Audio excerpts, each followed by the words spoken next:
আর এবার ফিরলেন শীতলকুচির উকিল বর্মন। 16 এপ্রিল সীমান্ত পারে অপহৃত উকিল বর্মন। প্রায় 1 মাস পর উদ্ধার বিএসএফ এর।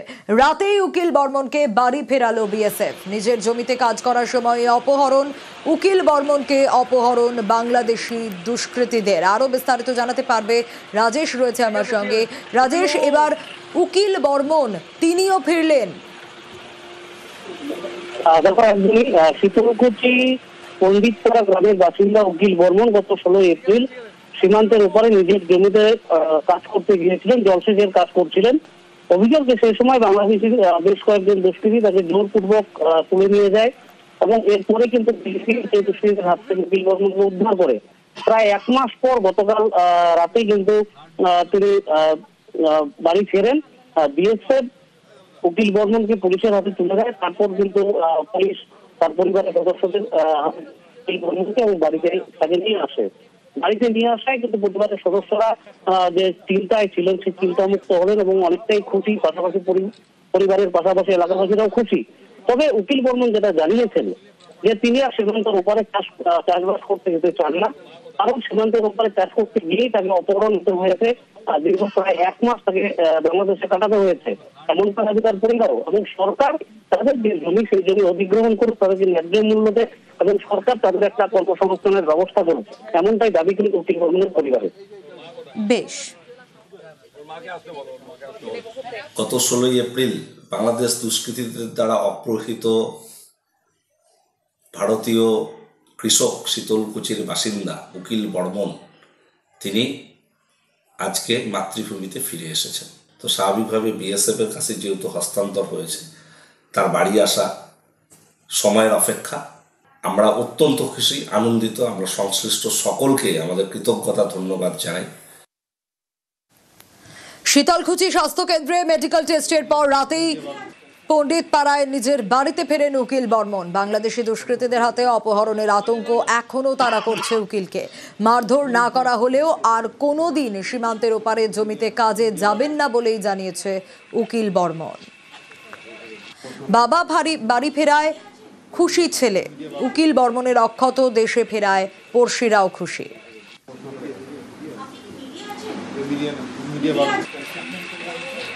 ওরা আমাকে 6 জন আসিয়া ধরিয়া তারপরে আমাকে নিয়ে গেল।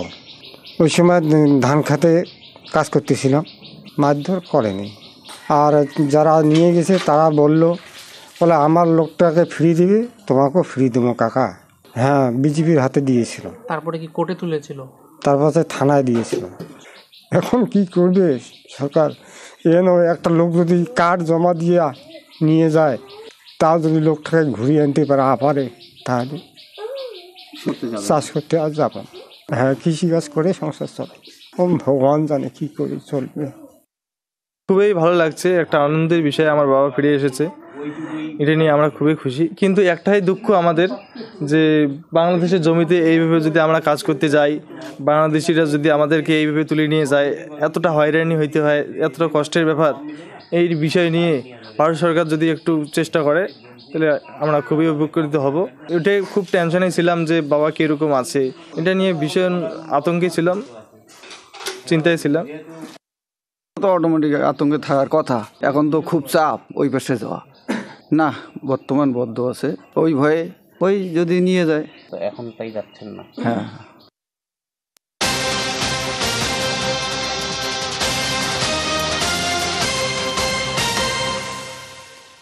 আর খড়িবাড়িতে আবারও গ্রেপ্তার বাংলাদেশি। নেপাল সীমান্ত লাগোয়া পানি ট্যাঙ্কিতে গ্রেপ্তার। এসএসবির জালে বাংলাদেশের নাটোরের বাসিন্দা। খড়িবাড়িতে ফের গ্রেপ্তার বাংলাদেশি। পানি ট্যাঙ্কিতে গ্রেপ্তার। এসএসবির জালে বাংলাদেশের নাটোরের বাসিন্দা।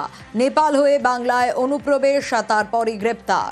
আর এবার ফিরলেন শীতলকুচির উকিল বর্মন। 16 এপ্রিল সীমান্ত পারে অপহৃত উকিল বর্মন। প্রায় 1 মাস পর উদ্ধার বিএসএফ এর। রাতেই উকিল বর্মনকে বাড়ি ফেরালো বিএসএফ। নিজের জমিতে কাজ করার সময় অপহরণ। উকিল বর্মনকে অপহরণ বাংলাদেশি দুষ্কৃতীদের। আরো বিস্তারিত জানাতে পারবে রাজেশ, রয়েছে আমার সঙ্গে। রাজেশ, এবার উকিল বর্মন তিনিও ফিরলেন। শীতলকুচি পণ্ডিতপাড়া গ্রামের বাসিন্দা উকিল বর্মন গত 16 এপ্রিল সীমান্তের ওপারে নিজের জমিতে কাজ করতে গিয়েছিলেন, জলসেচের কাজ করছিলেন। অভিযোগ যে সেই সময় বাংলাদেশের বেশ কয়েকজন দুষ্কৃতী তাকে জোরপূর্বক তুলে নিয়ে যায় এবং এরপরে কিন্তু সেই দুষ্কৃতীদের হাত থেকে উকিল বর্মনকে উদ্ধার করে। প্রায় 1 মাস পর গতকাল রাতে কিন্তু তিনি বাড়ি ফেরেন। বিএসএফ উকিল বর্মনকে পুলিশের হাতে তুলে দেয়। তারপর কিন্তু পুলিশ তার পরিবারের সদস্যদের উকিল বর্মনকে এবং বাড়িতে তাকে নিয়ে আসে। বাড়িতে নিয়ে আসায় কিন্তু পরিবারের সদস্যরা যে চিন্তায় ছিলেন সেই চিন্তামুক্ত হলেন এবং অনেকটাই খুশি, পাশাপাশি পরিবারের পাশাপাশি এলাকাবাসীরাও খুশি। তবে উকিল বর্মন যেটা জানিয়েছেন যে তিনি আর সীমান্তের ওপারে চাষবাস করতে যেতে চান না, কারণ সীমান্তের ওপারে চাষ করতে গিয়েই তাকে অপহরণ হতে হয়েছে। দীর্ঘ প্রায় 1 মাস তাকে বাংলাদেশে কাটাতে হয়েছে, এমনটা দাবি তার পরিবারও। এবং সরকার তাদের যে জমি সেই জমি অধিগ্রহণ করুক, তাদেরকে ন্যায্য মূল্য দেয় এবং সরকার তাদের একটা কর্মসংস্থানের ব্যবস্থা করুক, এমনটাই দাবি কিন্তু উকিল বর্মনের পরিবারের। বেশ, গত 16 এপ্রিল বাংলাদেশ দুষ্কৃতীদের দ্বারা অপহৃত ভারতীয় কৃষক শীতলকুচির বাসিন্দা উকিল বর্মন তিনি আজকে মাতৃভূমিতে ফিরে এসেছেন। তো স্বাভাবিকভাবে বিএসএফের কাছে যেহেতু হস্তান্তর হয়েছে, তার বাড়ি আসা সময়ের অপেক্ষা। আমরা অত্যন্ত খুশি, আনন্দিত। আমরা সংশ্লিষ্ট সকলকে আমাদের কৃতজ্ঞতা ধন্যবাদ জানাই। শীতলকুচি স্বাস্থ্য কেন্দ্রে মেডিকেল টেস্টের পর রাতেই পণ্ডিতপাড়ায় নিজের বাড়িতে ফেরেন উকিল বর্মন। বাংলাদেশি দুষ্কৃতীদের হাতে অপহরণের আতঙ্ক এখনও তাড়া করছে উকিলকে। মারধর না করা হলেও আর কোনোদিন সীমান্তের ওপারে জমিতে কাজে যাবেন না বলেই জানিয়েছে উকিল বর্মন। বাবা বাড়ি ফেরায় খুশি ছেলে, উকিল বর্মনের অক্ষত দেশে ফেরায় পড়শিরাও খুশি।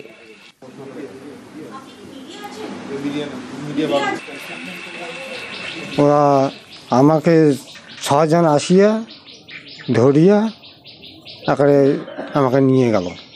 ওই সময় ধান খেতে কাজ করতেছিলাম, মারধর করেনি। আর যারা নিয়ে গেছে তারা বললো আমার লোকটাকে ফ্রি দিবে, তোমাকেও ফ্রি দেবো কাকা। হ্যাঁ, বিজেপির হাতে দিয়েছিল। তারপরে কি কোর্টে তুলেছিল? তারপরে থানায় দিয়েছিল। এখন কি করবে সরকার?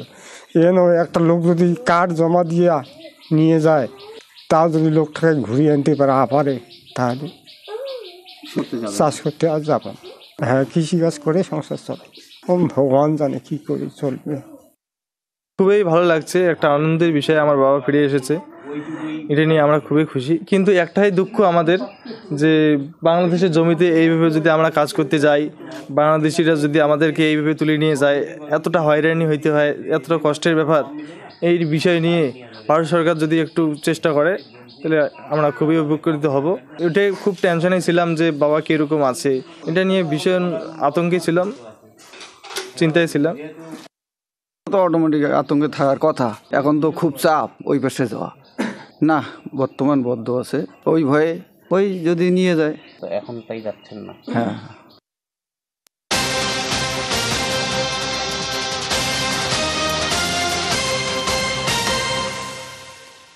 আর খড়িবাড়িতে আবারও গ্রেপ্তার বাংলাদেশি, নেপাল সীমান্ত লাগোয়া পানি ট্যাঙ্কিতে গ্রেপ্তার। এসএসবির জালে বাংলাদেশের নাটোরের বাসিন্দা। খড়িবাড়িতে ফের গ্রেপ্তার বাংলাদেশি, পানি ট্যাঙ্কিতে গ্রেপ্তার। এসএসবির জালে বাংলাদেশের নাটোরের বাসিন্দা, নেপাল হয়ে বাংলায় অনুপ্রবেশ, তারপরই গ্রেপ্তার।